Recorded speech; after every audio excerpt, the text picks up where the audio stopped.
السلام عليكم ورحمة الله تعالى وبركاته. وبعد الصلاة والسلام على حبيبنا رسول الله، نرحب بكم في قناتي ونتمنى كامل تكونوا بخير وبصحة جيدة يا رب. واليوم مش راح اليوم نديرو وصفة كما الوصفات اللي مالفين نديروهم، سهلين وخفاف ما فيهمش بزاف مكونات. الوصفة هي عبارة على فطائر المقلاة، هي نفسهم البغرير أو مناطق واحدة أخرى نقولوا الغرايف، ولكن هما يطيبوا من الوجهين من الجهتين، ماشي كما البغرير يطيب من جهة واحدة فقط. بسم الله، نبدأ في المقادير. عندي 2 كيسان سميد متوسط، عندي ملعقة كبيرة خميرة الخبز، ملعقة كبيرة سكر، ملعقة صغيرة ملح،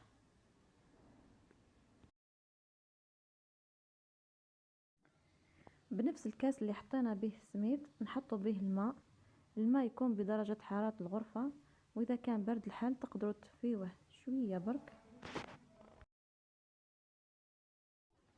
بعدها مباشرة بعد ما نحطوا الماء نخلطوا بالفوي.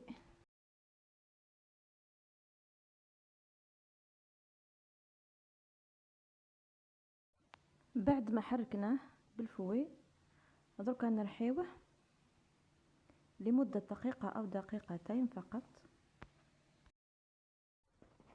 بعدها نخليو العجينة تختمر، وهنا بعد مرور حوالي 20 دقيقة رايحة نستعمل مقلتين، الأولى نحمر بها الوجه الأول والثانية نحمر بها الوجه الآخر. قبل ما نحطوا العجينة لازم ندهنوا المقلاة بشوية تاع الزيت بالفرشاة،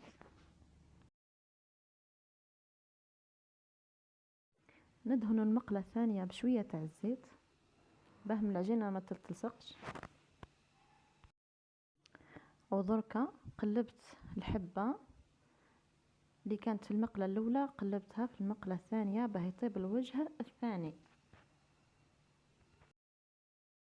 وهنا رايحة نحط هذه الحبة الثانية الطيب في المقلة الأولى.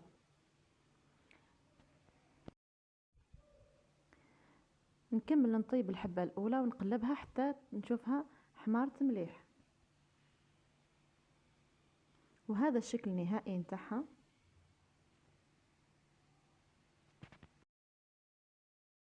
هنا بعد ما كملت طيبت كامل الحبات، رايحة نزينهم بمربى كونفيتير تاع المشماش، والتزيين يبقى اختياري.